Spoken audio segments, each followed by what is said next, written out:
जी हाँ दोस्तों, आज हम हमारा चैप्टर नंबर 25 जो कि मिश्र समानुपात है उसको पढ़ेंगे, यानी कंपाउंड प्रोपोर्शन। हमने अभी तक चैप्टर नंबर 24 तक पढ़ लिया है जो कि बेसिक मैथ्स था। अब हम जो क्वेश्चन करने वाले हैं, ये सारे चैप्टर्स जितने सारे क्वेश्चन है ये सब कंपटीशन एग्ज़ाम के लिए बहुत ही ज़रूरी है, इसलिए इनको हमें कवर करना पड़ेगा। और इसके बाद हम टाइप वाइज और शॉर्ट ट्रिक के बारे में पढ़ेंगे, जो कि कंपटीशन एग्ज़ाम वाली जो हमारी प्लेलिस्ट रहेगी उसमें हमको सारी चीज़ें मिलेंगी। आज से यहाँ से जो भी चीज़ें मिलेंगी वो सब कंपटीशन एग्ज़ाम में हमको मिलने वाली है, ठीक है कि नहीं। तो अगर आप देखेंगे तो मिश्र अनुपात क्या होता है ना, हमारा जो चैप्टर का नाम है मिश्र अनुपात, ये होता क्या है। तो मिश्र समानुपात होता है ना, क्या होता है, ऐसे समानुपात को जिसमें दो से अधिक अनुपात हों मिश्र समानुपात कहते हैं, ठीक है कि नहीं। तो हमको मिश्र समानुपात, मिश्र अनुपात, इन सब चीज़ों को पहले पढ़ना पड़ेगा। तो मिश्र समानुपात जो होता है वो क्या होता है, दो या दो से अधिक अनुपात जो रहते हैं उनको हम बोलते हैं मिश्र समानुपात, ठीक है कि नहीं। जो क्या है, समानुपात में होते हैं, दो या दो से अधिक अनुपात जो रहते हैं वो समानुपात में रहते हैं, ठीक है कि नहीं, और उनको क्या बोलते हैं, मिश्र समानुपात बोलते हैं। अगर आप देखें तो इसको सॉल्व करने की एक मेथड रहती है जिसको बोलते हैं त्रिराशिक विधि।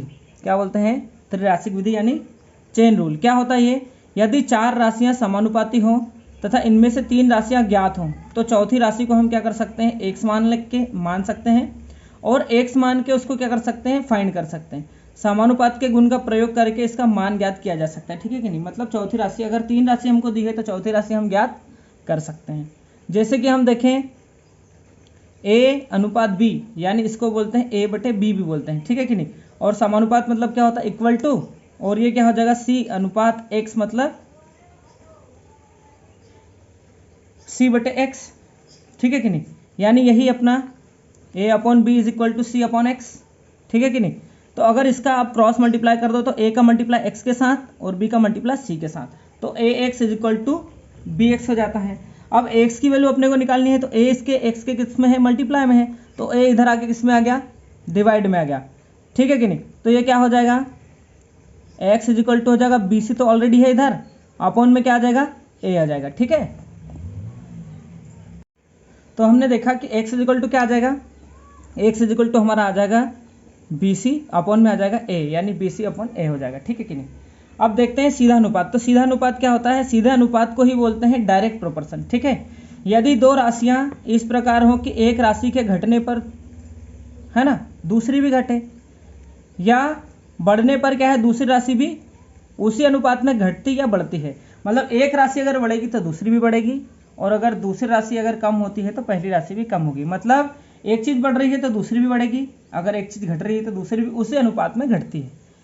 वे राशियां सीधे अनुपात में कहलाती हैं। और सीधे अनुपात को सॉल्व करने का होता है x1 upon y1 is equal to x2 upon y2। अगर इस फार्मूले को अगर हम ध्यान में रखते उसको सॉल्व करें तो हम उसमें प्रोपोर्शन में जो भी चीज़ें हमको फाइंड करना है, जिस राशि को फाइंड करना है ना, उसको हम फाइंड कर सकते हैं, ठीक है कि नहीं। या तो पूर्व वाली राशि या बाद में जो राशि आएगी उसको, दोनों को फाइंड कर सकते हैं। इसके बाद विपरीत समानुपात या विलोमानुपात, है ना, तो इसको बोलते हैं इनडायरेक्ट प्रोपोर्शन। इनडायरेक्ट प्रोपोर्शन क्या होता है कि इसमें वैसा ही होगा जैसे क्या है, यदि दो राशियां इस प्रकार की हो कि एक राशि के घटने या दूसरी के बढ़ने पर, है ना, ठीक है, एक राशि अगर घटती है तो दूसरी बढ़ेगी, और अगर एक राशि के बढ़ने पर दूसरी राशि क्या होती है, उसी अनुपात में घटती है। मतलब एक राशि बढ़ती है तो दूसरी घटेगी, है ना, घटती है तो एक बढ़ेगी, और एक बढ़ती है तो दूसरी घटेगी, है ना। सीधा एकदम घटने बढ़ने का चलेगा। क्या चलेगा कि अगर कोई राशि, यदि दो राशियां इस प्रकार है कि एक राशि के घटने पर दूसरी बढ़ती है, या दूसरी राशि के या एक राशि के बढ़ने पर दूसरी राशि क्या होती है, उसी अनुपात में घटती है, तो वे राशियां विलोमानुपात में कहलाती है। मतलब एक राशि बढ़ेगी, अगर पहली राशि बढ़ती है तो दूसरी क्या हो जाएगी, घट जाएगी। अगर दूसरी राशि बढ़ती है तो पहली घट जाएगी। इसको सॉल्व करने का फॉर्मूला क्या है, x1 मल्टीप्लाई y1 और x2 मल्टीप्लाई y2। मतलब जहाँ पर यहाँ पर x1 y1 जो था किस में था, डिवाइड में था, है ना। यहाँ पर दोनों किस में आ जाएंगे, मल्टीप्लाई में आ जाएंगे। इधर भी जो डिवाइड में थे वो किस में आ जाएंगे, इधर मल्टीप्लाई में आ जाएंगे। ये फॉर्मूला है जिससे हम कोई भी चीज़ को फाइंड कर सकते हैं। अब अपन चलते सीधे क्वेश्चन नंबर 1 पे। आपको समझ में आएगा कि मैं क्या बताना चाह रहा था, डायरेक्ट प्रोपोर्शन क्या है, इनडायरेक्ट प्रोपोर्शन क्या है, और कैसे इसको सॉल्व करना है। तो आइए क्वेश्चन नंबर 1 पर। जी हाँ दोस्तों, ये है हमारा क्वेश्चन नंबर 1। क्या है, प्रश्न नंबर 1 है हमारा, यदि 15 कलमों का मूल्य क्या है, 198 रुपये हो तथा 25 कलमों का मूल्य कितना होगा ये अपने को बताना है, ठीक है कि नहीं। तो आपको क्या करना है, इसमें आपको बनाना पड़ेगा एक ब्रैकेट, है ना। ये जो ब्रैकेट है ये आपकी सारी परेशानी को क्या कर देगा, सॉल्व कर देगा, ठीक है। तो इस ब्रैकेट में सबसे पहले अपने को लिखना है क्या, कलम, और दूसरा अपने को क्या लिखना है, दूसरा अपने को लिखना है मूल्य, है ना। दो ही चीज़ें हैं, एक तो हमारे पास कलम है और एक उनका मूल्य है, दो चीज़ें हैं। तो अगर कलमें कितने हैं, 15 है ना, तो उनका मूल्य कितना होगा, 198 रुपये होगा, ठीक है कि नहीं।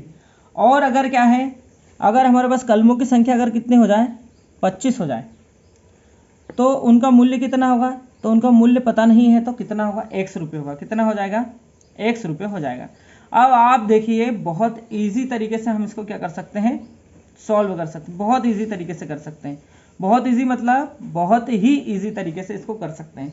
तो सबसे पहले हमको ये पता होना चाहिए, है ना, इसमें हमको क्या पता होना चाहिए, इसमें हमको ये पता होना चाहिए कि ये जो अपने को चीज़ें दी है ये कौन से प्रोपर्शन में है।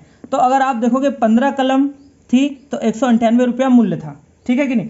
198 से बढ़ के कलमों की चीज़ें कितनी हो गई, 15 से 25 हो गई, मतलब कलमों की संख्या बढ़ी है, तो इसका मूल्य भी क्या होगा भैया, बढ़ जाएगा ना, मूल्य भी बढ़ेगा। तो अगर एक चीज़ बढ़ रही है तो दूसरी भी बढ़ रही है, मतलब कौन सा प्रोपोर्शन है, डायरेक्ट प्रोपोर्शन। कौन सा है, डायरेक्ट प्रोपोर्शन। और जब भी चीज़ें हमारे पास डायरेक्ट प्रोपोर्शन में हो उसको सॉल्व करने के लिए हमारे पास डायरेक्ट प्रोपोर्शन का फार्मूला लगेगा। और डायरेक्ट प्रोपोर्शन का फार्मूला क्या होता है, x1 बटे y1 इज इक्वल टू क्या हो जाएगा, x2 अपॉन y2। अब x1 क्या है, ये भैया है अपना x1, ये क्या है y1, ये है क्या x2 और ये है y2, सिंपल है ना।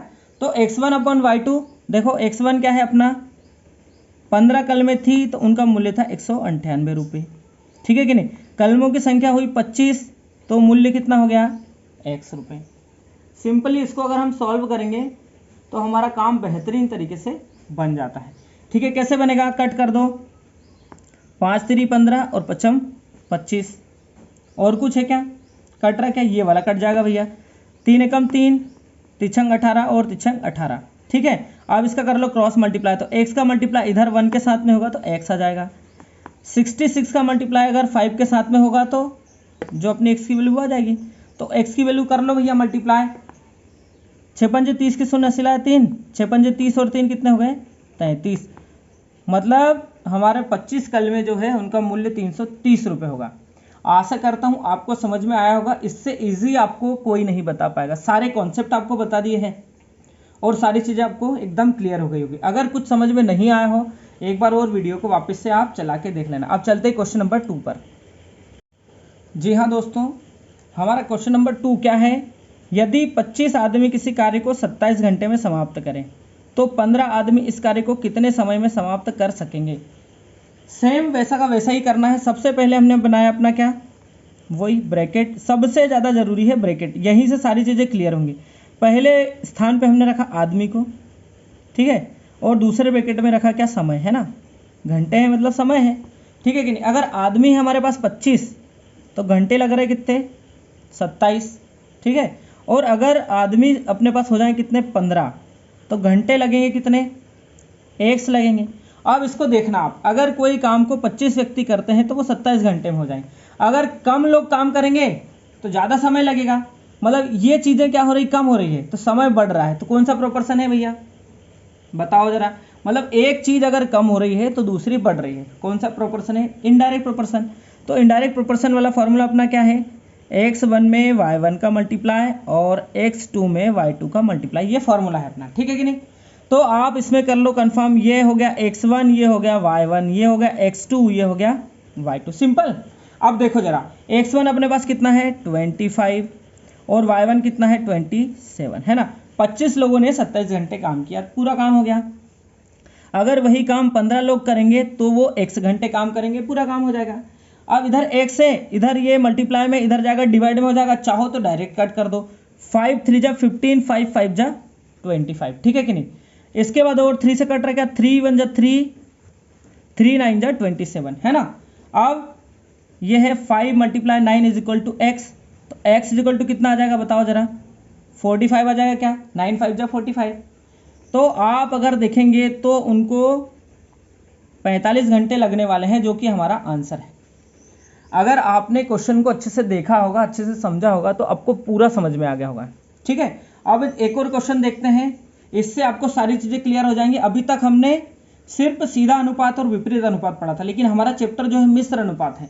तो अगर कोई अनुपात हमको मिश्र अनुपात में मिल जाए तो उसको कैसे सॉल्व करेंगे, अपना देखते हैं क्वेश्चन नंबर 3। ये बहुत इंपॉर्टेंट है, यही पूरे चैप्टर का यही सार है। लेकिन उससे पहले आपको सीधा प्रोपोर्शन और विपरीत प्रोपोर्शन है ना, जो विलोम अनुपात है और सीधा अनुपात है, वो आपको पढ़ना था। ठीक है कि नहीं। तो आप अगर देखेंगे तो इसमें देखो, आप क्वेश्चन नंबर 3 क्या है, इसमें आप देखेंगे कि यदि 45 व्यक्ति 300 किलोग्राम चावल 12 दिन में खाएं तो 24 व्यक्ति 80 किलोग्राम चावल कितने दिनों में खाएंगे। ये एक समस्या है, क्योंकि अब अभी तक हमारे पास क्वांटिटी 2 चीज़ें थी, एक तो व्यक्ति होता था और उसके घंटे होते थे, काम होता था, 2 चीज़ें थी। अब 1, 2 और 3 चीज़ें आ गई तो दिक्कत होगी ना। 2 या 2 से अधिक, तो अपन ने 2 तक देखा था, लेकिन 2 से अधिक बातें आ गई अब, तो उनके लिए क्या करना पड़ेगा, उनके लिए भी बनाना पड़ेगा ब्रैकेट। ठीक है, तो सबसे पहले हमने बनाया ब्रैकेट, ध्यान से देखना भैया, है ना। ठीक है, तो हमारा ब्रैकेट बना लेते हैं, और स्पेस हमारे पास कम होगा, स्पेस ये भैया देखिए हमने ब्रैकेट बना लिया है। और इसमें हमने सबसे पहले लिखे क्या, देखो यहाँ पर सबसे पहले है व्यक्ति, है ना, तो यहाँ पर लिख दिया व्यक्ति, है ना। ठीक, इसके बाद क्या है, चावल है ना। इसके बाद क्या है, दिन है ना। ब्रैकेट बन गया अपना। अब देखो व्यक्ति कितने हैं, 45 व्यक्ति हैं, 300 ग्राम चावल खाते हैं, 300 किलोग्राम, है ना। और कितने दिन में खाते हैं, 12 दिन में खा लेते हैं। ठीक है भैया, तो अगर आप देखोगे तो 24 व्यक्ति हैं, 80 किलोग्राम चावल है, तो कितने दिन में खाएंगे, मान लिया कि x दिन में खाएंगे। ठीक है कि नहीं। तो अब यहाँ पे 3 चीज़ें हो गई हमारे पास, यहाँ पे हो गया x1 y1, इसके बाद x2 y2, x3 और y3, 3 चीज़ें हो गई। इन तीनों को जमाना पड़ेगा। तो पहले व्यक्ति और चावल में देखिए, है ना, अगर 45 व्यक्ति हैं, 300 किलोग्राम चावल खाते हैं, तो व्यक्ति हुए कम, है ना।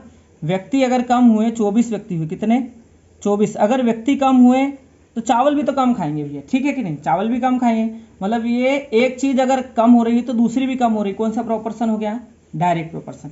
तो डायरेक्ट प्रोपोर्शन की अपने प्रॉपर्टी लगाई, क्या होती है, x1 बटे y1 इज इक्वल टू क्या होता है, x2 बटे y2। ठीक है, अब देखो ये तो एक प्रॉपर्टी तो लग गई। ठीक है, लेकिन फिर आप देखना, है ना, अगर 45 व्यक्ति हैं तो वो 12 दिन तक खाते हैं ना। तो अगर लोग कम होंगे, कम लोग होंगे तो ज़्यादा दिन तक खाएंगे ना। तो ये कौन सा अनुपात हो गया, विलोमानुपात हो गया। तो विलोमानुपात में चीज़ें क्या होती है, मल्टीप्लाई हो जाती हैं। तो यहाँ पे क्या हो जाएगा, यहाँ पे हो जाएगा x3 मल्टीप्लाई में, और इधर पे हो जाएगा y3 मल्टीप्लाई में। ठीक है कि नहीं, समझ में आया ना फॉर्मूला कैसा बना है। एक बार और देखो, पहली ये जो 2 चीज़ें हैं, ये किस में है, इसके साथ x1 और y1 के साथ इन दोनों का अनुपात जो है वो क्या है, सीधा अनुपात है। क्या है, सीधा अनुपात। तो सीधा अनुपात जब लगा है तो फॉर्मूला अपना लगेगा सीधा अनुपात वाला, यानी x1/y1 और x2/y2। लेकिन इसके बाद अब 45 व्यक्ति और 40 व्यक्ति का संपर्क जब दूसरे वाले के साथ बना, है ना, दिनों के साथ, तो दिनों के साथ जो बना वो क्या बना, ये बना विपरीत। क्या बना, विपरीत समानुपात बना ना। तो विपरीत समानुपात में दोनों चीज़ें मल्टीप्लाई में आ जाती, तो ये दोनों किस में आ गई, मल्टीप्लाई में आ गई। ठीक है, x1 के साथ x3 किस में आ गया, मल्टीप्लाई में। x2 के साथ में y3 किस में आ गया, मल्टीप्लाई में। ठीक है कि नहीं। तो x1 की वैल्यू है 45, y1 की वैल्यू है 24, x3 की वैल्यू कितनी है, x3 की वैल्यू है 12। ठीक है, इधर x2 की वैल्यू कितनी है, x2 की वैल्यू है 300, ये कितने हैं 80, y2, और y3 कितना है नहीं पता, जो कि क्या है x है। ठीक है कि नहीं। ठीक, कर लो सॉल्व, ये वाले 0 से ये वाला 0 कट गया, इस 8 से कट करोगे 8 1 जा 8, 8 3 जा 24, इस 3 से कट करोगे 3 1 जा 3, 3 4 जा 12। और कुछ कट हो रहा है क्या, हाँ बिल्कुल हो रहा है। 15 2 30 और 15 3 45, फिर 2 एकम 2 और 2 दूनी 4, मतलब इधर बचा 3 गुना 2 और इधर क्या बचा, इधर बचा x। 6 is equal to x, मतलब 6 दिन तक 80 किलोग्राम भोजन जो है वो उनको चावल का पुर जाएगा। तो हमारे दिनों की संख्या कितनी आ गई, x आ गई। अब ये तो था सिंपल चीज़ें, और कंपटीशन एग्जाम के लिए सबसे ज़्यादा ज़रूरी यही था, ठीक है कि नहीं। अब जब हम इसके एडवांस लेवल के क्वेश्चन पढ़ेंगे तो हमको ये चीज़ें बहुत काम आएंगी, ठीक है ना। आशा करता हूँ सारी चीज़ें आपको समझ में आई होगी। अगर कोई चीज़ समझ में नहीं आई है, वीडियो को वापस से चला के देखना, इस चैप्टर ही नहीं जितने भी पुराने चैप्टर हैं या जो भी नए चैप्टर हैं, अगर कोई चीज़ समझ नहीं आई है आप उसको वापस से देखिएगा, अच्छे से समझने का प्रयास करना, आपको इजीली हर चीज़ समझ में आ जाएगी। अगर आपको लगता है कि ये वीडियो आपके लिए हेल्पफुल है, आपके लिए फ़ायदेमंद है, तो आप इसको लाइक कर सकते हैं। अगर आपको ऐसा लगता है कि अपने दोस्तों के साथ इसे शेयर करना चाहिए तो आप इसको शेयर भी कर सकते हैं, ठीक है कि नहीं।